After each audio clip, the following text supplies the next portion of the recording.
heading back in to check on the poor man plot that I planted this past spring, and I want to welcome you to Midwest Whitetail this week.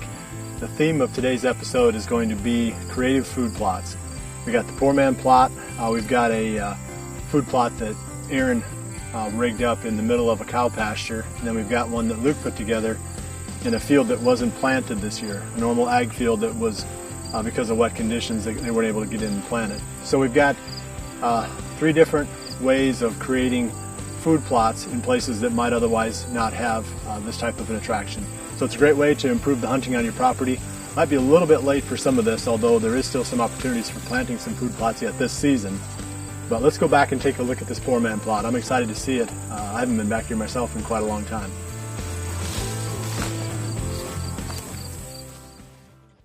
Midwest Whitetail is brought to you by Realtree, Hoyt Archery, Fuse Accessories, Muddy Outdoors, Frigid Forage, Trophy Rock, Scentmaster, Cabela's, Rocket Broadheads, Bloodsport Arrows, Redneck Hunting Blinds, Scott Archery, Woods Zero Turn Mowers, ScentLock, Deer Grow, Quiet Cat, Execute Scent Control, Non-Typical Wildlife Solutions, Yeti Coolers, and Nikon.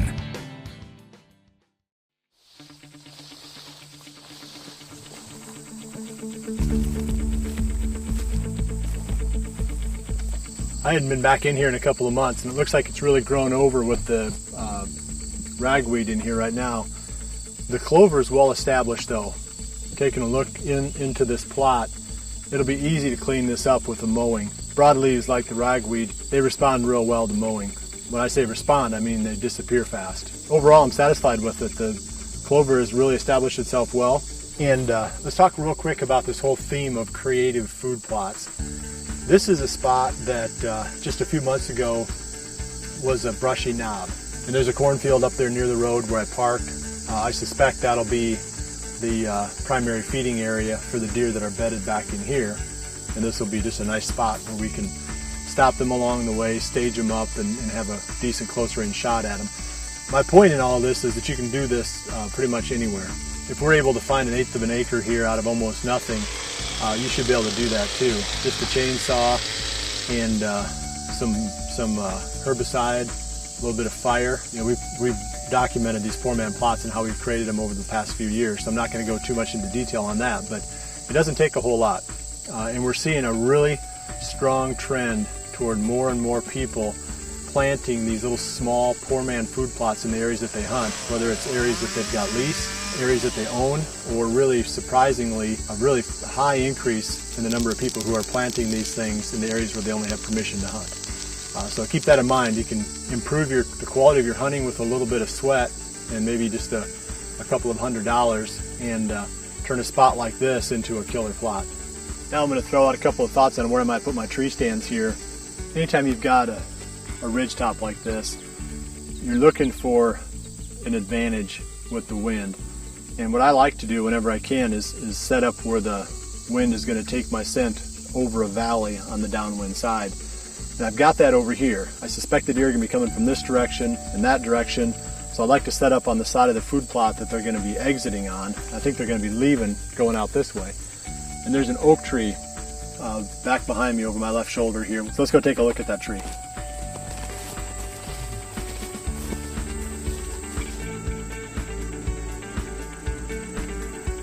It's a really pretty white oak back there. It should be the perfect spot for a tree stand. Easy enough spot to get into. We can drop down into that draw coming in, come up the back side of it. This is even one of those spots where I think you can get out of here with the deer out in the plot. I think this spot's going to set up really well. I just got to get back in here in the next week or so and get this thing mowed. Well, I'm going to get out of here right now and get back to the truck, and we'll talk some more about some of these killer spots that the other guys are setting up.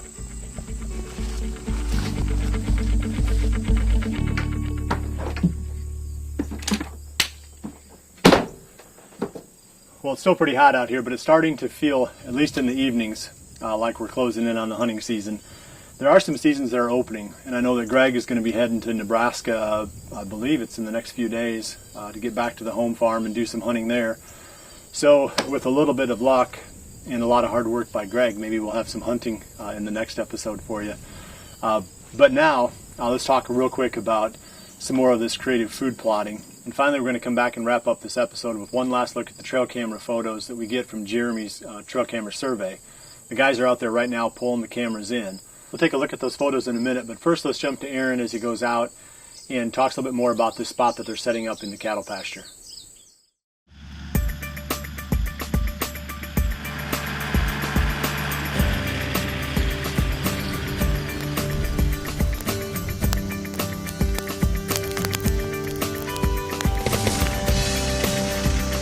Well, it's June 19th, and as you can see, we're out here working on some food plots today.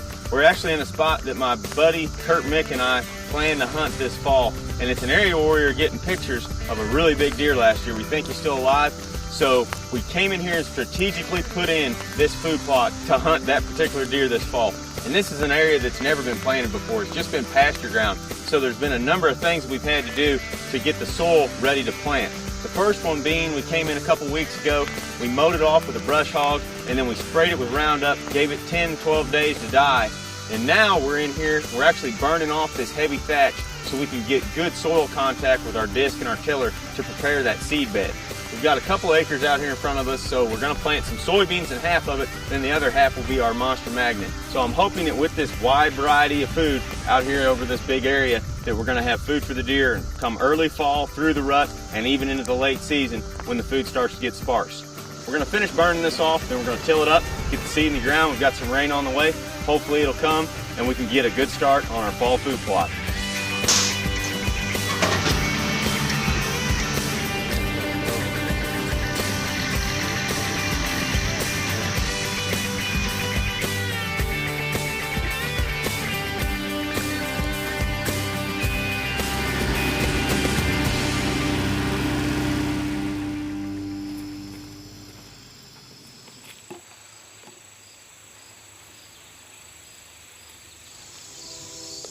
Well, it's August 18th. We're out here on our new property tonight, the place that's never been managed before. And we're trying to find these two big giant bucks that my buddy Kurt Mick, who actually owns this farm, photographed last year. We've got a big food plot out in front of us that we planted about a month and a half ago. The deer are already starting to pour out into it. So hopefully we can film one of these big giants tonight. We're going to sit in here for this last hour of daylight, and maybe we'll get one of them on film. Then at the end of the evening, I'll tell you about how we plan to hunt this spot come fall.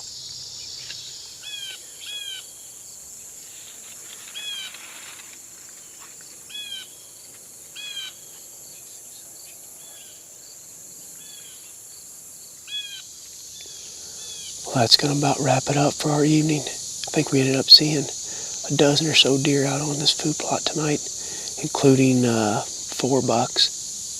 So it's good to know that they're using it. We didn't see any mature bucks that we were looking for, but when we were getting pictures of those 2 big ones last year, it was in early October, obviously after the bucks had already shed their velvet. So the point of planting this food plot out here was to supply all these deer with food from the start of the season all the way to the very end.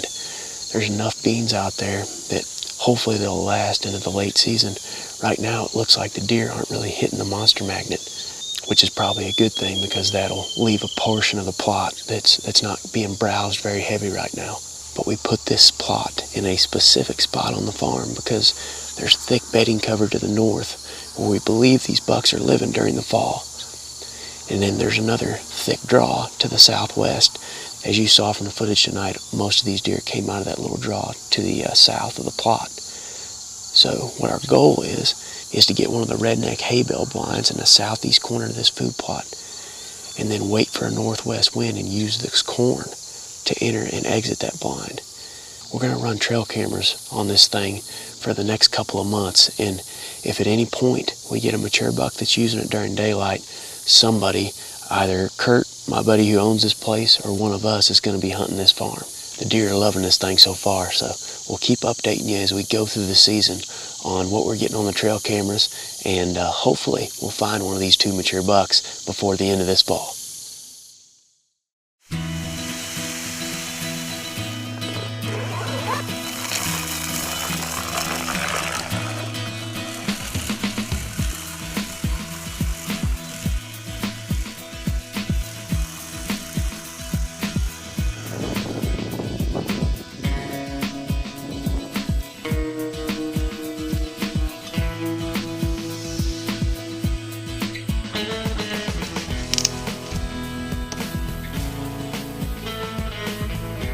It's August 23rd here in southern Iowa. Jared and I came in this afternoon and actually hung a couple of muddy vantage stands over a big and beastie plot that I planted about a week ago. And as you can see behind me, we've got great germination. We came in and hand seeded this to big and beastie and put the fertilizer right on top. And actually, as I was finishing this up, it started raining on this plot. We've had optimal conditions here in Iowa for food plots this year. And as you can see, this one is looking great. We're hoping this big and beastie will put a bunch of tonnage on for early in the season and have some good sugar bulbs for late in the year for some late season hunting. We strategically placed this plot right on the opposite side of an S-bend in a river. And these deer were already naturally coming out into this bottom field. So we're just hoping that putting this big and beastie here is going to make these deer want to be here that much more. We also went ahead and bottlenecked the food plot up directly in front of the stand. This is probably going to give us a nice 15 to 20 yard shot this fall if one were to present it. Went ahead and set up a trail camera right on the edge of this food plot where the deer pop out once they cross this river. So we're going to come back in a couple weeks, see if we got any shooter bucks on our camera, and hopefully our big and beastie has taken off and grown a couple more inches with this humid weather we got coming up.